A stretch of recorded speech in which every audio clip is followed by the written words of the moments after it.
আমাদের যাদের কাছে জাভা পাখি আছে, গোল্ডেন ফিন্স আছে, জেব্রা ফিন্স আছে, বাজার ইগল আছে, লাভবার্ড আছে, ককডাইল আছে, যে ধরনের পাখি থাকুক না কেন এই গরমে দেখা যায় যে হঠাৎ করে আমাদের পাখিগুলো মারা যায়। তো আমাদের পাখিগুলো কেন মারা যায় এবং এই মারা যাওয়া থেকে আমরা আমাদের পাখিকে কিভাবে রক্ষা করতে পারি সেই বিষয়টা আজকে আপনাদের সাথে আলোচনা করব। আসসালামু আলাইকুম, আমি মামুন, বাড়ির চ্যানেল বিএসিতে সবাইকে স্বাগতম। এই মুহূর্তে যারা আমার ভিডিও দেখছেন সবাইকে আন্তরিক ধন্যবাদ। ভিডিওর শুরুতে বরাবর থাকবে, চ্যানেলটি এখনও সাবস্ক্রাইব করে না থাকলে সাবস্ক্রাইব করে পাশে থাকার বেল বাটনটি বাজিয়ে দিবেন। আর অলরেডি যারা সাবস্ক্রাইব করেছেন সবাইকে আন্তরিক ধন্যবাদ। চলুন সবাই মিলে আজকে ভিডিওটা শুরু করি। পাখির শরীরে তাপমাত্রা যখন বৃদ্ধি পায় সেই সাথে সাথে পাখির যে সারাউন্ডিং আছে, তার চারপাশটা আছে, তার আবহাওয়াটা যখন নাকি তাপমাত্রা বৃদ্ধি পায়, এই দুইটা তাপমাত্রা যখন একত্র হয়ে যায় তখন দেখবেন যে আমাদের পাখিগুলো ছটফট করতে থাকে, আমাদের পাখিগুলো হঠাৎ করে হিটস্ট্রোক করে মারা যায়। অর্থাৎ গরমে আমাদের পাখিগুলো হিটস্ট্রোক করে মারা যায়। এই যে এখন যে গরমকাল চলতেছে, এই গরমকালে পাখি মারা যাওয়ার অন্যতম কারণ হচ্ছে পাখির শরীরে অত্যাধিক পরিমাণে তাপমাত্রা বৃদ্ধি পেয়ে হিটস্ট্রোক হয়ে যাওয়া। কারণ প্রশ্ন হচ্ছে আমাদের পাখির শরীরে তাপমাত্রাগুলো কেন বৃদ্ধি পায়? এর জন্য বেশ কিছু পয়েন্ট আছে, তো সেই পয়েন্টগুলো আমি একটু খাতায় নোট করে রেখেছি। সেটা হচ্ছে দেখবেন যে কম বেশি এই পয়েন্টগুলোর কারণে আমাদের পাখির শরীরে তাপমাত্রা বৃদ্ধি পায় এবং আমাদের পাখি দ্রুত হিটস্ট্রোক করে মারা যায় এবং আমরা চিকিৎসা পদ্ধতি গ্রহণ করার আগে আমাদের পাখিগুলো অনেক ক্ষেত্রে মারা যায়। তো প্রথমে যেটা আছে সেটা হচ্ছে তেল বীজ খাওয়ানো। অর্থাৎ দেখা যায় যে আমরা শীতকালে যে সিড মিক্স দিছিলাম গরমকালেও এখন সেই সিড মিক্সটা রেখে দিয়েছি, অথচ সিড মিক্সের যে আপনার রেশিওটা সেটা চেঞ্জ করে। অর্থাৎ দেখা যায় যে সূর্যমুখী হয়তো এখনও বেশি রাখছি, ক্যানারি সিডটা হয়তো এখনও বেশি রাখছি। অর্থাৎ যে সমস্ত সিড মিক্সে ফ্যাটের পরিমাণ বেশি আছে, তৈলাক্তের পরিমাণ বেশি আছে, আমরা এখনও পাখিকে সেইটা খাওয়াচ্ছি। ফলশ্রুতিতে পাখির শরীরে হিট জেনারেট হইতেছে এবং আশেপাশের হিটটার সাথে একত্র হয়ে পাখি কী হচ্ছে আমাদের মারা যাচ্ছে। 2 নাম্বার যেটা আছে সেটা হচ্ছে এক ফুট বেশি করে দেওয়া। অর্থাৎ দেখা যাচ্ছে যে আমরা তো 1 ফুট সাধারণত সারা বছরই পাখিকে দিতে বলি এবং পাখিকে দেই, কিন্তু এই গরমকালে কমায় আনতে হয়। দেখা যায় যে যেখানে আমরা শীতকালে সপ্তাহে 3-4 দিন দিতাম সেখানে আমাদের গরমকালে 1 থেকে 2 দিন দিতে হবে। যদি অত্যাধিক পরিমাণে গরম পড়ে সেক্ষেত্রে 1 দিন দিলেই যথেষ্ট সপ্তাহে। অর্থাৎ ডিম যাতে খেয়ে পাখির হিতে বিপরীত না হয় সেদিকে আমাদের লক্ষ্য রাখতে হবে। 2 নাম্বার আছে হচ্ছে হঠাৎ করে দেখা যায় যে আমরা একটা সিদ্ধান্ত নিয়ে নিয়ে পাখিকে কৃমির কোর্স করাবো।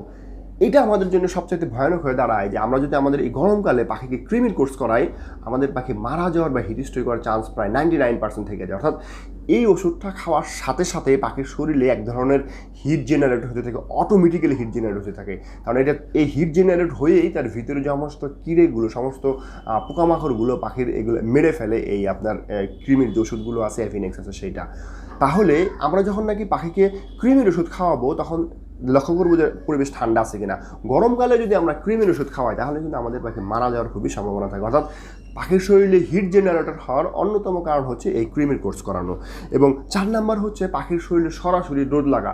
আমরা প্রায় সময় দেখি যে আমাদের পাখির খাঁচাগুলোকে রোদ্রে রাখা আছে বা এমন জায়গায় সেট করা আছে যেখানে সরাসরি রোদ্রের আলো লাগতেছে। এছাড়া দেখা যায় যে আমার ছাদের উপরে কলোনি বা আমার উঠানের কোনায় কলোনি, কিন্তু রোদ প্রোটেক্ট করার জন্যে আমরা কিন্তু খুব বেশি ভালো ব্যবস্থা নেই না। এই জন্য লক্ষ্য করবেন যে বড় বড় ব্রিডার বা যাদের ছাদের উপরে সরাসরি আপনার সূর্যের আলো পড়তেছে, এই ধরনের কলোনির মধ্যে যারা বড় বড় ব্রিডার আছে তারা কী করে রোদ্রের আলো থেকে পাখিকে বাঁচানোর জন্যে সবুজ নেট ব্যবহার করে বা গ্রিন নেট ব্যবহার করে। এগুলো আপনার হিট আসতে অনেকটাই বাধা দেয়। কম বেশি দেখবেন যে এই 4টা কারণে আমাদের পাখি কী করে শরীরে হিট জেনারেট হয় এবং শরীরে হিট জেনারেট হওয়ার কারণে এই গরমে আমাদের পাখিগুলো হিটস্ট্রোক হয়ে বা হঠাৎ এমনিই পাখির শরীরে পানি স্বল্পতা হয়ে পাখি পড়ে স্ট্রোক করে মারা যাচ্ছে। তাহলে আমরা বুঝতে পারলাম যে গরমকালে পাখি মারা যাওয়ার অন্যতম কারণ হচ্ছে পাখির শরীরে অত্যাধিক তাপমাত্রা বেড়ে গিয়ে হিটস্ট্রোক হওয়া। আর পাখির শরীরে তাপমাত্রা তখনই বাড়ে যখন আমরা এই যে 4টা বিষয় যে আলোচনা করলাম এই কারণগুলোতে মূলত পাখির শরীরে আপনার কী হয়, হিট জেনারেট হয়ে যায়। এখন আমরা এর থেকে পাখিকে আমরা বাঁচানোর জন্য কী ধরনের ব্যবস্থা গ্রহণ করতে পারি, এটা সবচেয়ে বড় প্রশ্ন যে আমরা আমাদের পাখিকে গরমকালে কিভাবে সারভাইভ করাবো। তার প্রথমে যেটা আছে সেটা হচ্ছে সিড মিক্সকে আপনার চেঞ্জ করে দেওয়া। অর্থাৎ এই গরমকালে পাখির শরীরে হিট জেনারেট না হয় এই ধরনের আপনার সিড মিক্সগুলো ব্যবহার করে থাকা। অর্থাৎ যে আমরা যদি শুধু চীনা কাউন ব্যবহার করি সেটাও হবে, এছাড়া নর্মাল যে অন্যান্য মিলেটগুলো আছে সেগুলো ব্যবহার করি এবং সামান্য পরিমাণ, যেহেতু পাখির শরীরে ফ্যাটটাও জরুরি, সে সামান্য পরিমাণ 2-1 পিস আমরা আপনার কী করলাম, আমি সূর্যমুখীর বীজ দিলাম বা সামান্য পরিমাণ ক্যানোরি সিড দিয়ে দিলাম পাখিকে এই অবস্থা সার্ভাইভ করার জন্য, এবং কিংবা সপ্তাহে 1-2 দিন আমরা এই খাবারগুলো দিলাম। তাহলে সিড মিক্সের পরিবর্তনের মানার মাধ্যমে আমরা পাখিকে এই সিড মিক্স জনিত যে হিট জেনারেট হয় সেটাকে বন্ধ করতে পারি। 2 নম্বর যে পদ্ধতি আছে পাখিকে হিট স্ট্রোক থেকে বা পাখিকে গরমকালে মারার থেকে বাঁচার জন্য সেটা হচ্ছে আমরা যে পাখিকে খাবার দিচ্ছি বা শাক সবজিগুলো দিচ্ছি, এগুলো যে পানীয়যুক্ত খাবারগুলো, পানীয়যুক্ত শাক সবজিগুলো আমরা পাখিকে দেওয়ার চেষ্টা করি। এই জন্য আমরা পাখিকে কী দিতে পারি, ক্ষীরা দিতে পারি, শশা দিতে পারি, তরমুজ দিতে পারি, এই ধরনের আরও যে খাবারগুলো আছে সেগুলো দিতে পারি, শাক দিতে পারি, কলমি শাক দিতে পারি, আপনার হচ্ছে ডাঁটা শাক দিতে পারি, এই লাল শাক দিতে পারি। এই ধরনের যে শাকগুলো আছে সেগুলো আমরা পাখিকে দিতে পারি, কারণ এই সমস্ত শাক এবং সবজিগুলোর মধ্যে পানির পরিমাণ বেশি থাকে, জলীয় পরিমাণ বেশি থাকে, ফলশ্রুতিতে পাখির এগুলো খাওয়ার পরে পাখির শরীর ঠান্ডা থাকে, ফলশ্রুতিতে আমাদের পাখি অযথা হিটস্ট্রোক হয়ে মারা যাওয়ার প্রবণতা অনেকটাই কমে যায়। 3 নাম্বার যে পদ্ধতিটা আমরা গ্রহণ করতে পারি গরমকালে অযথা পাখি মারার জন্য, সেটা হচ্ছে এগ ফুডটা কমায় দেওয়া। আমি আগে যেরকম শুরুতে বললাম যে এগ ফুড খেলে যেহেতু আমাদের পাখির শরীরে হিট জেনারেট হয়, তাহলে আমরা সপ্তাহে একদিন দিলে হয়। এবং ফাইনালি যেটা আছে সেটা হচ্ছে গোসলের ব্যবস্থা করা। আসলে পাখিকে গরমকালে রক্ষা করার জন্য গোসলের কোনো বিকল্প নাই। এই গোসলের মাধ্যমে আমরা আমাদের পাখিকে সুন্দরভাবে আপনার ঠান্ডা রাখতে পারি এবং পাখির শরীরকে আমরা যথেষ্ট পরিমাণের ভালো রেখে গরমকাল সারভাইভ করতে পারি। এখন দেখা যায় যে অনেক পাখি আছে যারা পানি দিলেও গোসল করতে চায় না, আবার অনেক পাখি আছে নিজেরা গোসল করে নেয়। যে পাখি গোসল করে সে পাখিকে আমরা গোসল করতে দেবো, আর গোসল করার জন্য অবশ্যই 10টার আগে সময়টাকে আমরা বেছে নেব এবং 10টার পরে আর আমরা গোসল করতে দেওয়ার চেষ্টা না করব। যদি না হয় তাহলে আমরা কী করবো, স্প্রে করে দেবো। তাহলেই কিন্তু আমাদের পাখিগুলো এই গরমকালে অযথা যে হুটহাট করে যে হিটস্ট্রোক হয়ে মারা যাচ্ছে, অর্থাৎ গরমকালে যে পাখিগুলো মারা যায়, এই সমস্ত বিষয়গুলো আমরা দেখতে পাবো না। এই গরমকালে আমাদের পাখি যেন অযথা মারা না যায় এবং পাখি যেন শারীরিকভাবে ফিটনেস থাকে, তার জন্যে আমি আপনাদের সাথে এক্সট্রা একটা টিপস ব্যবহার করি, যেটা আমি ব্যবহার করি, অনেকে সেটা হয়তো ব্যবহার নাও করতে পারে। সেটা হচ্ছে আমি আমাদের পাখিকে গরমকালে এই ইলেকট্রোমিন পাউডার দিয়ে থাকি। অর্থাৎ এই যে ইলেকট্রোমিন পাউডারটা আছে, এই পাউডারটা আমি আমার পাখিকে গরমকালে নিয়মিত দিয়ে থাকি। এইটা দেখেন, এই পাউডারগুলোর মধ্যে ওই সমস্ত পাউডারই আমরা দিব যেটার মধ্যে ভিটামিন এ এবং জিঙ্ক সমৃদ্ধ থাকে। অর্থাৎ দেখা যায় যে ভিটামিন এ পাখির যে বিভিন্ন ধরনের সমস্যাগুলো আছে, এই ভিটামিন এ রিলেটেড কিন্তু আমার একটা ভিডিও আছে, চাইলে দেখে নিতে পারেন। ডেসক্রিপশন এবং আই বাটন লিঙ্ক দেওয়া থাকবে, এতে আপনাদের উপকার হবে। সেই সাথে জিঙ্ক আছে। তো ভিটামিন এ এবং জিঙ্ক সমৃদ্ধ যে এই যে ভিটামিনগুলো আছে, এগুলো কী করে পাখির যে স্নায়ুতন্ত্রের যেটা আছে সেটাকে কী করে সে শিথিলতা বজায় রেখে পাখিকে স্বাভাবিক যে কার্যক্ষমতাগুলো আছে সেগুলোকে আপনার বহন করে।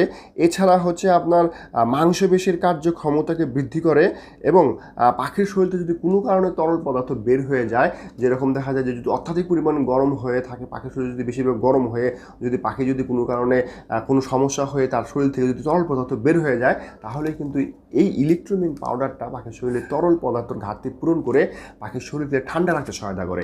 আর পাখির শরীর যদি ঠান্ডা থাকে তাহলে গরমকালে কখনোই আমাদের পাখি হিটস্ট্রোক হবে না।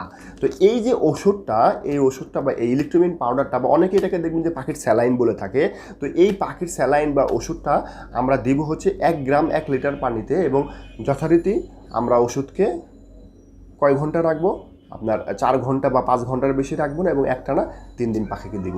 এখন এইটার দামটা কত আসে, এটার মূল্যটা কত আসে? মূল্যটা হচ্ছে 20 টাকা। আপনারা যে কোনো পাখির দোকানে গেলে এই ওষুধটা পেয়ে যাবেন, এটা পেয়ে যান 20 টাকা। আর এখন প্রশ্ন হয়ে থাকে যে 1 গ্রাম আমরা মাপবো কীভাবে? 1 গ্রাম মাপার জন্য আমাদের একটা খুব কনফিউশনের মধ্যে থাকে। তো আমি যদি আপনাদের সাথে 1 গ্রামের একটা চামচ শেয়ার করি, সেটা হচ্ছে অনেকে এই চামচটা আপনারা পাখির দোকানে পেয়ে যাবেন, সেটা হচ্ছে এটা দেখেন, এটা কিন্তু 1 গ্রামের সুন্দর একটা 1 গ্রামের আপনার চামচ। যদি এই চামচটা আপনারা পেয়ে না থাকেন, যা কোথাও সংগ্রহ করতে না পারেন, তাহলে নাপার যে আপনার স্ট্রিপ যে আছে না, খালি স্ট্রিপে, ওইটাও কিন্তু অলমোস্ট 1 গ্রাম পাউডার আপনার নেওয়া যায়। তাহলে গরমকালে আমাদের পাখিকে রক্ষণাবেক্ষণ করার জন্য এই যে ভিডিও বর্ণিত যে বিষয়গুলো আমি আপনাদের সাথে শেয়ার করলাম, সেই সাথে যে ইলেকট্রোমাইন হিসাবে যে এক্সট্রা একটা টিপস আপনাদের সাথে শেয়ার করলাম, এগুলো আপনারা মেনে চলতে পারেন। আশা করা যায় আল্লাহ তাআলা আমাদের পাখিগুলোকে সুস্থ সবল এবং সুন্দর রাখবে। এতক্ষণ ভিডিওটা দেখার জন্য আন্তরিক ধন্যবাদ। আশা করি ভিডিও ভালো লাগছে। ভিডিওটা ভালো লাগলে লাইক করবেন, শেয়ার করবেন।